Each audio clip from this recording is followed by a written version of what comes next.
The silver ships appeared silently over Earth. Admiral Han Ta-1 stood at the command center window, his face grim as he watched the alien vessels hang motionless against the blue sky.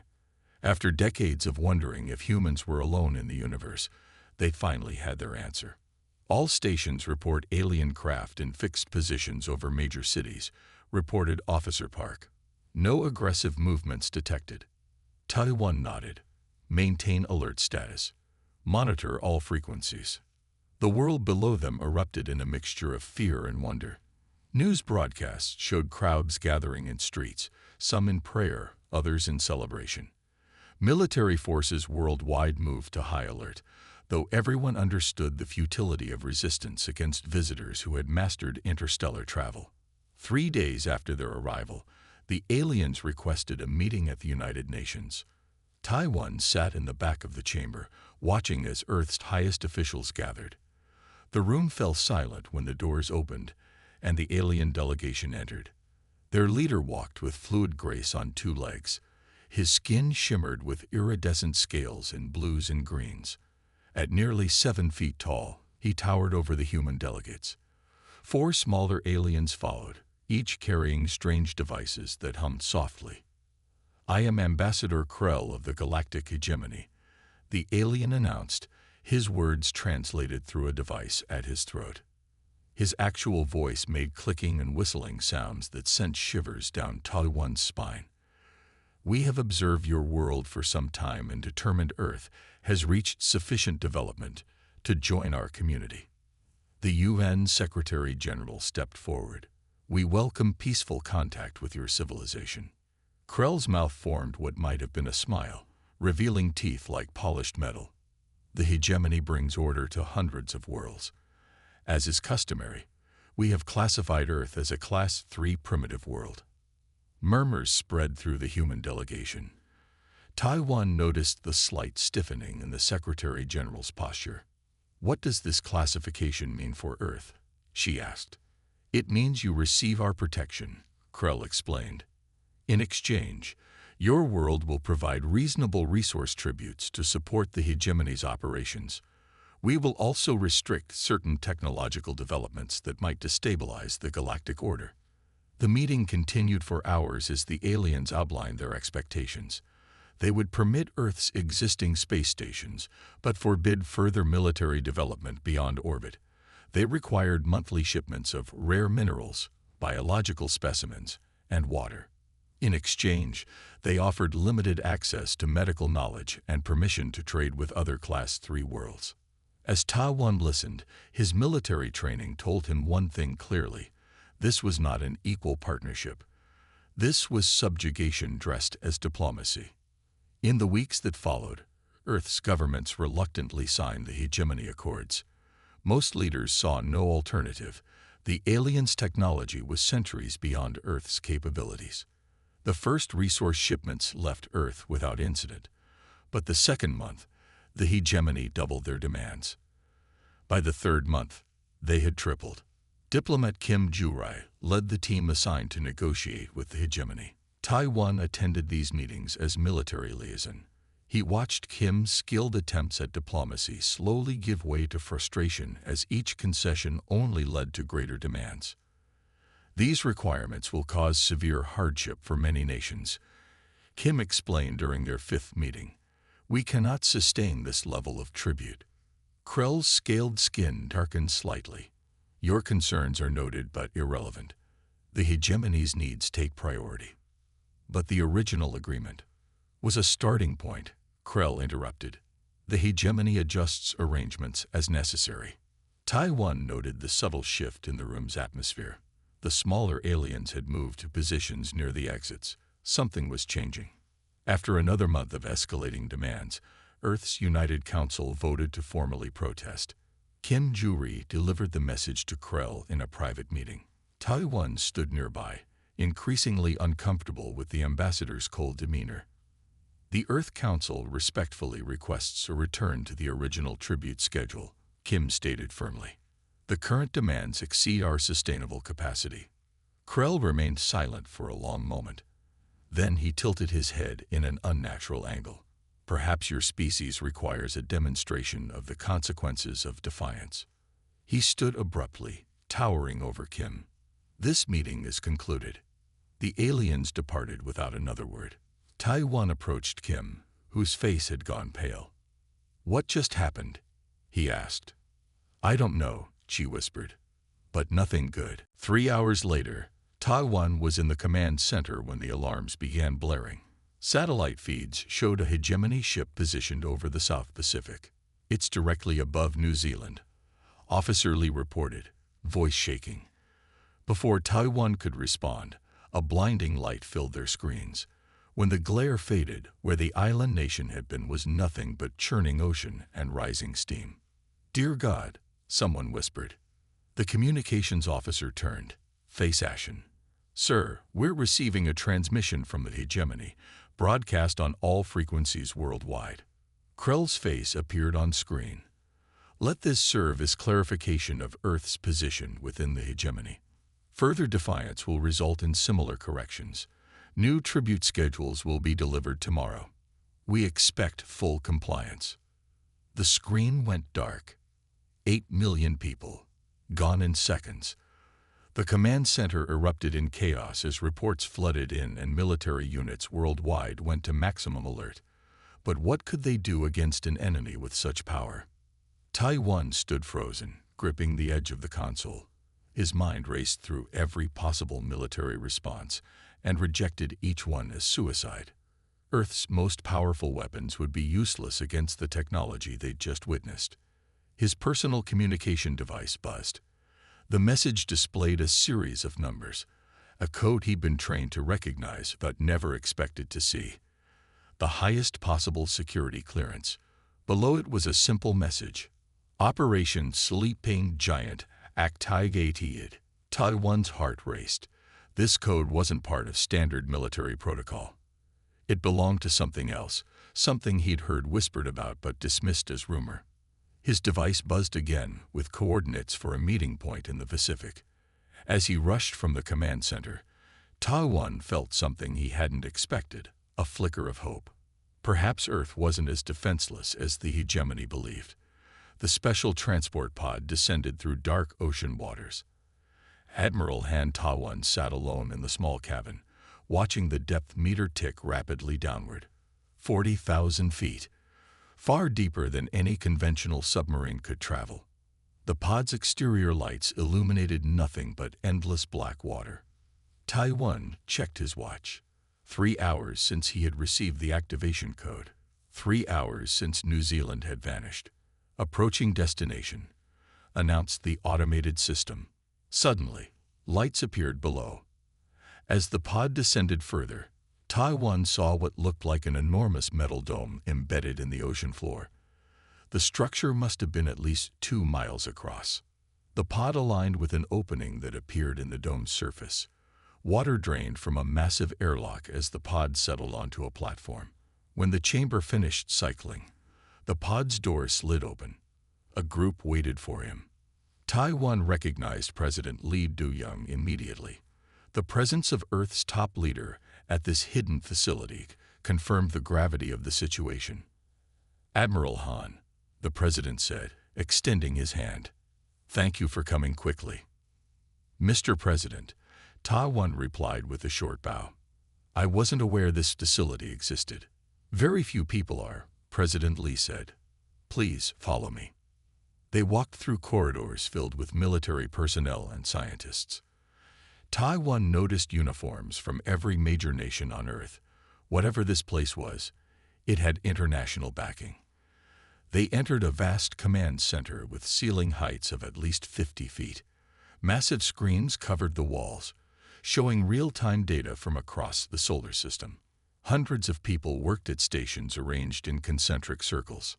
President Lee led Taiwan to a conference room off the main floor. Inside waited several people, including a woman in her 60s wearing a plain black uniform without insignia. "Admiral Han, this is Director Park Sun-hee," the president said. "She heads the Prometheus Division." "Prometheus Division?" Taiwan asked. "I've never heard of it." "That's by design," Director Park said. Her voice was calm but carried authority. "Admiral Han, it's time you learned the truth about Earth's real defense capabilities." Director Park activated a screen on the wall. It showed what appeared to be spacecraft, but unlike any Taiwan had seen before. These vessels had sleek, advanced designs that made even the hegemony ships look crude. "What am I looking at?" he asked. "Earth's secret fleet," Director Park replied, "hidden throughout our solar system for the past 50 years. President Lee stepped forward. "Admiral, what I'm about to tell you has been kept secret from all but 100 people worldwide." The screen changed to show historical footage. It depicted a crash site in Antarctica, dated 2080, 70 years ago. Military personnel surrounded what was clearly an alien craft, different from the hegemony vessels. "This ship crashed in Antarctica," President Lee explained. "Its pilot died shortly after rescue, but not before communicating a warning that a conquering force called the hegemony would eventually find Earth." Taiwan stared at the screen in disbelief. "We've known about aliens for 70 years. Director Park nodded. "The pilot belonged to a civilization that had already fallen to the hegemony. He provided us with technological knowledge and data about hegemony capabilities." "The world's governments made an unprecedented decision," President Lee continued. "Instead of announcing this contact, we would keep it secret and prepare. The Prometheus Division was formed with the best minds from every nation." The screen changed again, showing underground facilities, lunar bases, and construction sites hidden within asteroids. "We recovered technology centuries beyond our development level," Director Park explained. "While publicly advancing at a normal pace, we secretly built weapons and defenses specifically designed to counter hegemony technology." Taiwan felt his head spinning with the revelation. "All in complete secrecy. How is that possible?" "Compartmentalization," Director Park said simply. "Most workers only knew small pieces of the project. Only a handful understood the full scope." The screen changed again to show detailed specifications of the hidden fleet. Taiwan studied the capabilities with growing amazement. "These ships have gravity manipulation weapons," he noted, "phase-shifting technology, dimensional shields. These capabilities exceed the hegemonies." "Yes," Director Park finished for him. "We've been very carefully maintaining the facade of primitive technology while developing systems they cannot imagine." Taiwan sat heavily in a chair. "Why wasn't I informed earlier? I could have." "You weren't told because we needed the hegemony to believe their plan was working," President Lee said. "Their arrogance is our advantage. They think we're helpless." "The destruction of New Zealand is unforgivable," Director Park said, her voice hardening. 8 million lives cannot be restored, but it gives us the justification we need to unveil our true strength." Taiwan looked up at them. "How many ships do we have?" Director Park touched her tablet, and the screen displayed a strategic map of the solar system. Red dots appeared throughout, hundreds of them, hidden in asteroids, beneath the surfaces of moons, within the atmospheres of gas giants. "The first wave consists of 300 vessels, stationed throughout Earth orbit in stealth configuration," she explained. "The second wave adds another 500 from lunar bases and near-Earth asteroids. The third wave brings an additional 1,000 from throughout the solar system." Taiwan stood and approached the screen, studying the deployment pattern. "And the crews?" "Trained in secret for decades," President Lee said. "Many officially listed as working on deep-sea mining or remote research stations." "There's more," Director Park added, changing the display again. "We have automated defense systems throughout the solar system. Drone swarms, dimensional disruptors, gravity well generators." Taiwan turned to face them. "Why me? Why am I here?" "Because someone needs to lead this fleet," President Lee said simply. "Someone with conventional military experience but flexible enough to adapt to these new technologies. Your service record made you our choice." Director Park handed him a small device that looked like a simple black band. "This is your command key. It links directly to the fleet's encrypted systems." Tai-1 took the band slowly, feeling its weight, not just physical, but the responsibility it represented. How soon can we deploy? Director Park's eyes met his with steely determination. The first wave awaits your command, Admiral. President Lee stepped forward. The hegemony believes they've cowed us into submission. They expect our next communication to be surrender. Instead, they'll face the truth about humanity. Tai-1 slipped the command band onto his wrist. It glowed briefly, then seemed to meld with his skin. He thought of New Zealand, of millions of innocent people erased in a moment of casual cruelty. How do we begin? He asked. Director Park smiled for the first time. First, we get you to your flagship. The EDS Vengeance is waiting. Admiral Han Ta-1 stood on the bridge of the EDS Valiant, Earth's most advanced warship that had never officially existed. The vessel hung in space, completely invisible to hegemony sensors, thanks to its dimensional phase-shifting technology. Around him, 300 similar ships waited in perfect formation, all cloaked from enemy detection. Through the main view screen, Ta-1 could see the massive hegemony flagship. Its silver hull gleamed in the sunlight as it maintained position over Earth. Smaller alien vessels surrounded it in a defensive pattern. All ships report ready, Admiral, said Commander Ryu, the Valiant's captain. Tai-1 nodded. For 6 days, since the destruction of New Zealand, the hegemony had waited for Earth's formal surrender. Instead, they were about to face humanity's fury. Begin final countdown, Tai-1 ordered. Synchronize all ship systems. Lieutenant Kang Min-ho, the communications officer, spoke clearly into his headset. All vessels, final synchronization check. Prepare to execute Operation Thunderbolt on the Admiral's mark. Tactical Officer Song checked her displays. Targeting solutions locked on all hegemony vessels. Gravity disruptors at full power. Phase shift torpedoes armed. Tai-1 thought briefly of the billions of people on Earth below who had no idea what was about to happen. They believed themselves defenseless against their alien oppressors. In moments, everything would change. All ships, this is Admiral Han, he said, his voice steady. On my mark, disengage cloaking fields and execute primary attack pattern. 3, 2, 1, mark. In perfect unison, 300 Earth vessels shimmered into visibility around the hegemony fleet. The effect was instant and dramatic. The enemy ships began emergency maneuvers, sensors suddenly detecting threats from all directions. Execute Operation Thunderbolt, Ta-1 ordered calmly. Earth ships fired as one. But these weren't conventional weapons. The gravity disruptors sent focused waves of distorted space-time toward the hegemony vessels. The waves twisted and compressed the very fabric of reality around the alien ships. Hull plating crumpled like paper as massive gravitational forces crushed sections of the vessels.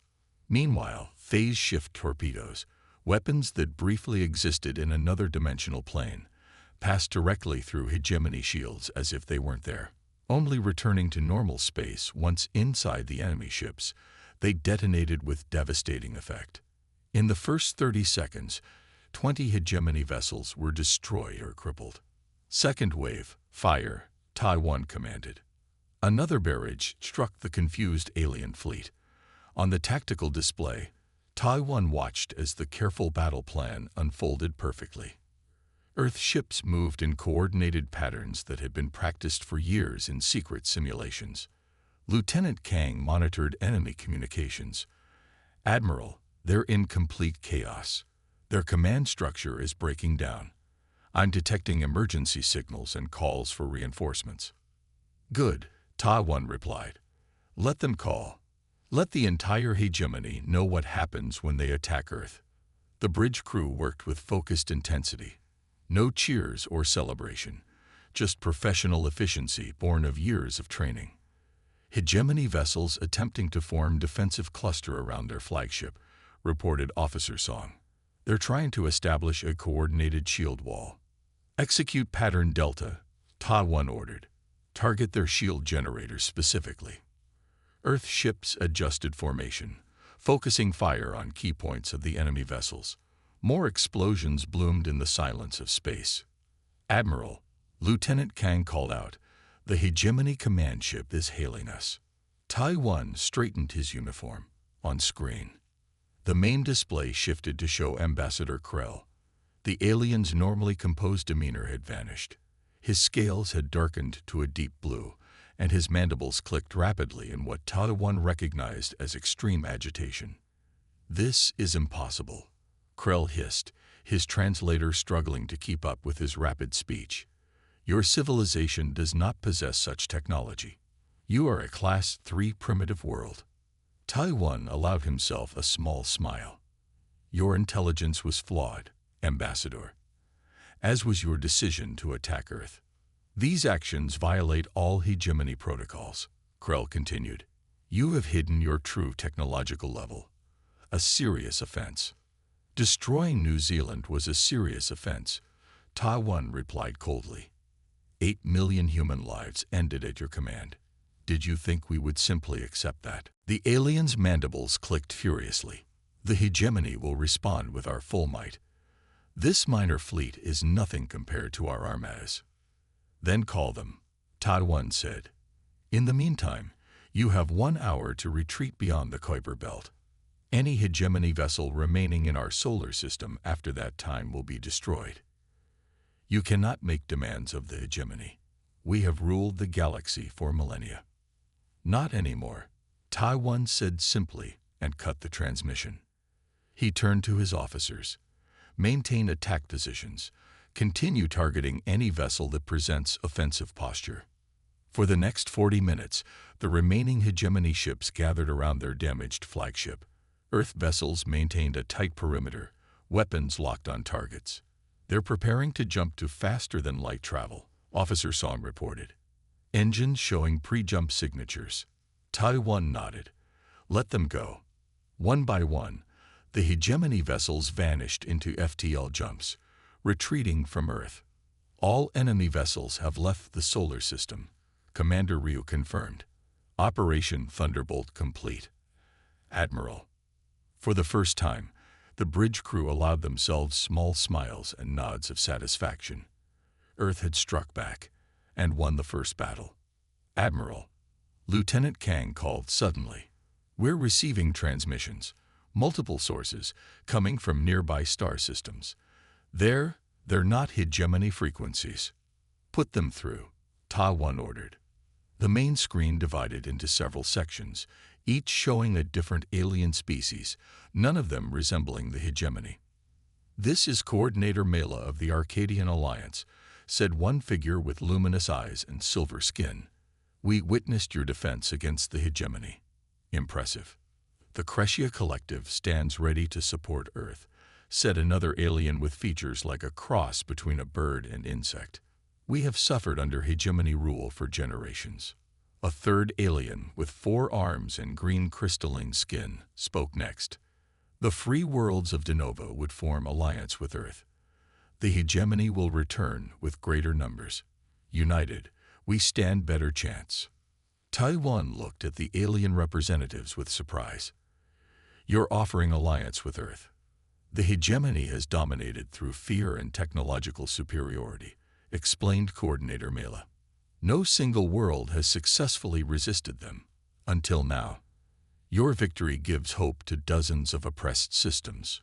Lieutenant Kang turned to Tai-1, eyes wide. "Sir, we're receiving more transmissions, 17 different civilizations so far, all offering alliance or support." Communications Officer Yoon Jae-yun, who had been quietly monitoring long-range channels, spoke up. "Admiral, I'm detecting massive fleet movements in nearby sectors. The hegemony is mobilizing their main armada." Tai-1 nodded grimly. As expected, this was only the first battle. He turned back to the screen showing the alien representatives. "Earth welcomes your alliance offers. Together, we will end hegemony tyranny." As the communications continued, Tai-1 looked out the view screen at the blue planet below. Phase 1 had succeeded beyond expectations, but the real war was just beginning. The hegemony returned exactly as Admiral Han had predicted. Their massive fleet appeared at the edge of the solar system 3 days after their retreat. Over 2,000 warships emerged from faster-than-light travel, their formations spreading across space like a metal storm cloud. "They've arrived," announced Lieutenant Kang from his monitoring station on the command deck of Earth's orbital headquarters. Admiral Han studied the tactical display calmly. The enemy fleet was 5 times larger than the force they had defeated days earlier. This was not a punitive expedition. This was an armada meant to crush Earth completely. "Send the alert to all Allied vessels," Han ordered. "Begin Phase 2 deployment." Earth's revealed fleet of 300 ships would stand no chance against this invasion force. But Han had no intention of meeting the hegemony head-on. The real battle would take place where Earth had prepared for decades. "The hegemony fleet is advancing toward Earth," reported Tactical Officer Song. "Their current trajectory will bring them through the inner solar system." Han nodded. "Just as expected. They want to demonstrate their power by coming straight for us." He turned to his communications officer. "Signal all Earth vessels to begin strategic withdrawal toward Jupiter." Earth's ships began a fighting retreat, engaging briefly before pulling back. To the hegemony, it appeared that the humans were desperately trying to delay the inevitable. On the hegemony command ship, Supreme Commander Vrax watched the tactical display with satisfaction. His mandibles clicked in what passed for a smile among his kind. "The humans flee," he told his officers. "Their initial victory was merely luck. Now they face the true might of the hegemony." His second-in-command approached cautiously. "Supreme Commander, the Earth vessels are retreating toward the gas giant. Should we pursue?" "Of course," Vrax replied. "Crush them wherever they hide. Show no mercy." The massive hegemony fleet adjusted course, following Earth's ships toward Jupiter. Aboard his flagship, now positioned in Jupiter's orbit, Admiral Han monitored the enemy's approach. Earth vessels had taken position behind the massive planet, appearing to use it as cover. "The hegemony fleet has committed to pursuit," Lieutenant Kang confirmed. "They will reach Jupiter's gravitational influence in 15 minutes. Han nodded and opened a channel to Chief Engineer Ba Hyun-ki, who waited at the secret control center, hidden within one of Jupiter's 63 moons. "Chief Ba, status of the Jupiter defense grid." The engineer's voice came back clear and confident.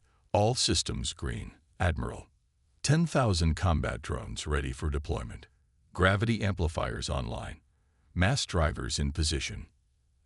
"Activate on my mark," Han ordered. For 70 years, Earth had been preparing this trap. While publicly exploring Jupiter and its moons for scientific purposes, the Prometheus Division had secretly built the solar system's largest weapons platform. Hidden within Jupiter's swirling clouds were thousands of automated combat drones. Concealed in the planet's moons were massive gravity amplifiers and railgun installations called mass drivers.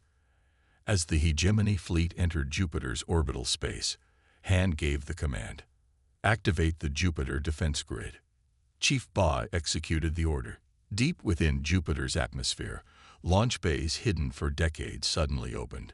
Thousands of drone fighters, each the size of a small shuttle, shot upward through the gas giant's clouds. They moved in perfect coordination, their artificial intelligence systems executing battle plans developed over years. The hegemony fleet detected the new threats too late. The drones swarmed around their vessels, firing specialized weapons designed to disrupt alien shield frequencies. "They've deployed some kind of automated defense system," shouted a hegemony officer to Supreme Commander Vrax. Thousands of small craft emerging from the planet itself. Vrax's mandibles clicked in surprise. "Impossible. Our scans showed no such capability." On the tactical display, chaos erupted as the drones engaged the hegemony vessels. But this was only the first part of the trap. Han opened a channel to Captain Oh Yi-jin, who commanded the flanking division hidden behind Callisto, Jupiter's second-largest moon. "Captain Oh, the enemy has entered the target zone. Execute maneuver Falling Star." "Acknowledged, Admiral," she replied. "Executing now." Ships emerged from behind Callisto, their engines burning at maximum power. This force hit the hegemony fleet from the side, driving them toward a specific region of space near Jupiter. The hegemony vessels, already struggling against the drone swarm, now faced attack from a new direction. They adjusted formation, moving exactly where Earth forces wanted them. "They're in position," announced Tactical Officer Song. "Gravity amplifiers are locked on target zone." "Activate amplifiers," Han ordered. Chief Baz's team activated the gravity amplifiers hidden within Jupiter's moons. These massive devices multiplied Jupiter's already enormous gravitational pull in a focused area. The hegemony ships, now caught in this artificial gravity well, found their engines struggling against forces they hadn't anticipated. "We're trapped," a hegemony navigator shouted to Supreme Commander Vrax. "Some kind of localized gravity distortion." As the hegemony fleet struggled in the gravity trap, Han gave his final order. "Activate mass drivers." Hidden mass drivers, enormous rail guns built into the rocky moons, revealed themselves and opened fire. They launched projectiles at incredible speeds, using Jupiter's gravity to accelerate them further. These simple kinetic weapons struck the immobilized hegemony ships with devastating effect. The battle that would later be called the Jupiter Crucible lasted less than an hour. When it ended, half the hegemony fleet had been destroyed. As Supreme Commander Vrax watched his mighty armada being systematically dismantled, something unexpected happened. New ships appeared at the edge of the Jupiter system, vessels unlike any he had seen before. "Unknown fleet detected," reported a hegemony sensor officer. 3 distinct ship designs, not matching any known species. The newcomers joined the battle, their weapons targeting hegemony vessels with precision. Their arrival tipped the already unbalanced fight into a complete rout. Admiral Han received a transmission from one of the new arrivals. "This is Commander Lith of the Teridian Defense Force," came a voice over the channel. A being with crystalline features appeared on screen. "We monitored your conflict with the hegemony. No species has ever stood against them so effectively. The Teridians stand with Earth." 2 more alien commanders introduced themselves, representatives of the Velaran Collective and the Republic of Nebulon. Each had suffered under hegemony rule for centuries. "We watched your response," explained Commander Lith. "Your tactics against a superior force are impressive. This moment marks the beginning of the end for hegemony dominance." With Allied forces now joining the fight, the remaining hegemony vessels were quickly surrounded. Their faster-than-light drives disabled by the gravity distortions, they had nowhere to flee. Admiral Han opened a channel to the hegemony command ship. "This is Admiral Han Ta-1 of Earth Defense Forces. Your fleet is defeated. Surrender immediately or face complete destruction." After a long silence, a response came. The face that appeared on screen was not Ambassador Krell, but an older, more heavily armored alien with deep purple scales. "I am Supreme Commander Vrax of the Hegemony Dominion Fleet," the alien said, his translator barely keeping up with his angry clicks and whistles. "This defeat is temporary. The hegemony rules 10,000 worlds. We will return with forces that will blot out your sun." Han remained calm. "Look around you, Commander.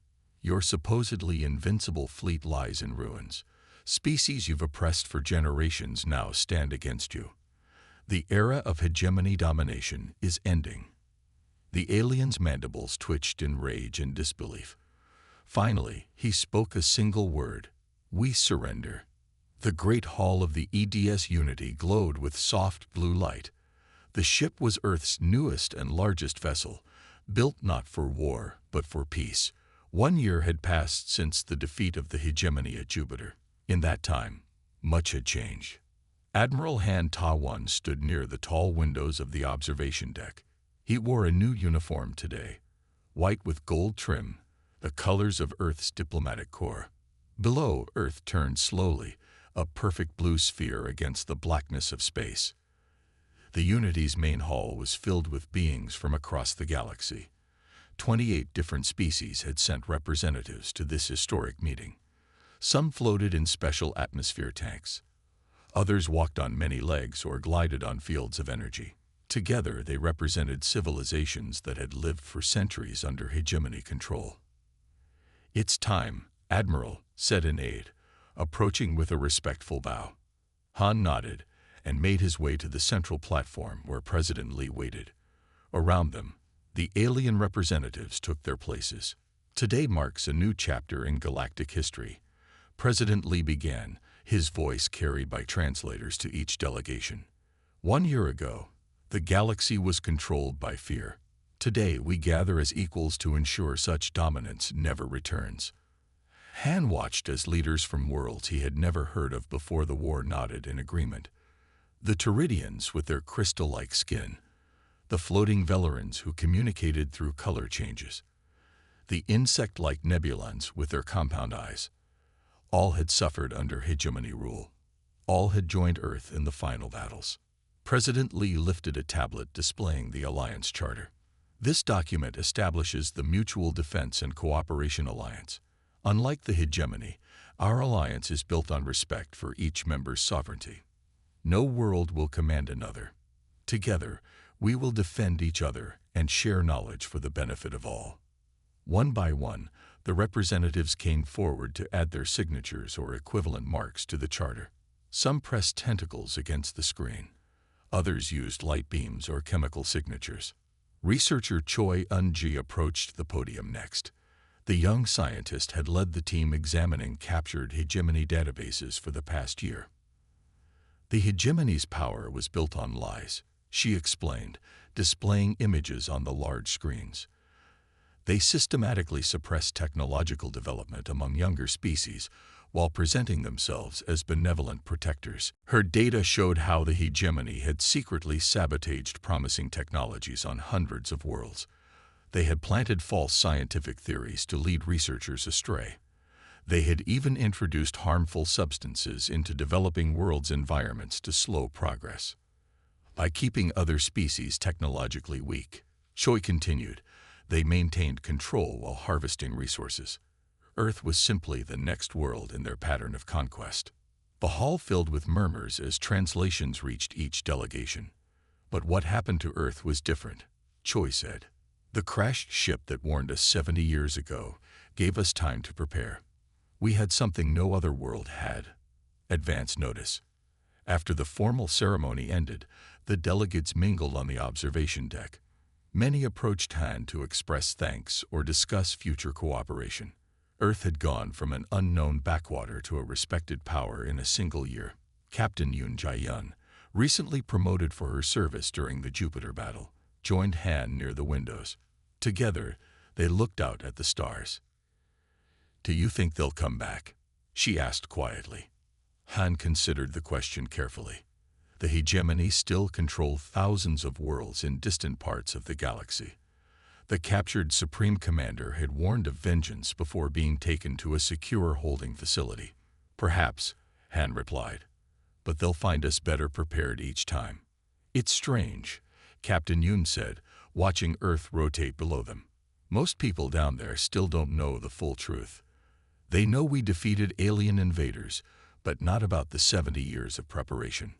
Han nodded. Some secrets must remain, even now. He thought of his last meeting with Director Park before the ceremony. In the underwater facility beneath the Mariana Trench, she had shown him the newest projects, technologies that made even their advanced fleet seem primitive. "The public knows we have a defensive alliance now," Han said. "They don't need to know everything." Across the room, representatives from the Arcadian and Crescent worlds were examining a holographic display of Earth's solar system defenses. The sharing of technology had begun, but it was carefully controlled.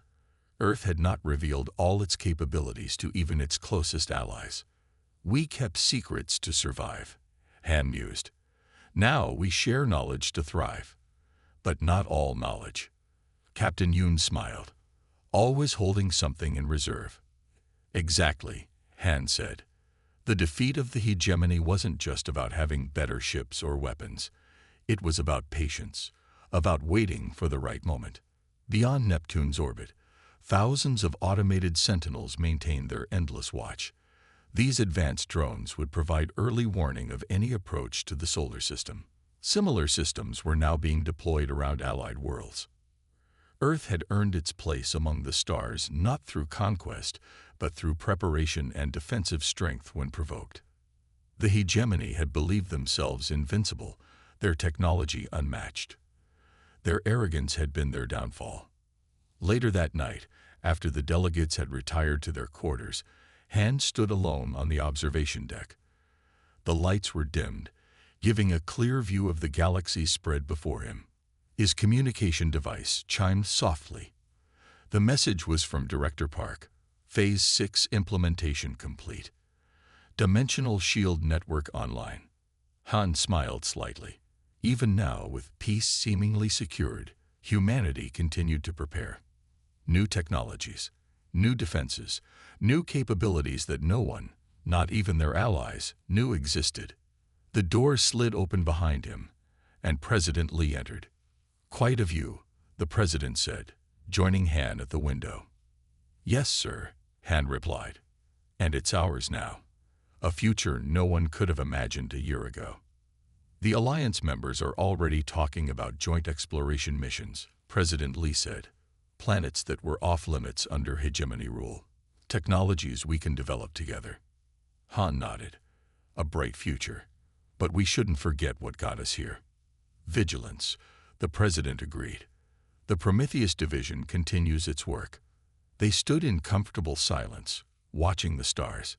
Humanity had faced its greatest test and emerged not just surviving, but leading.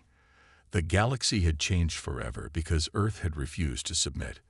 And should anyone dare threaten Earth again, they would discover that humanity still had secrets to unveil. The end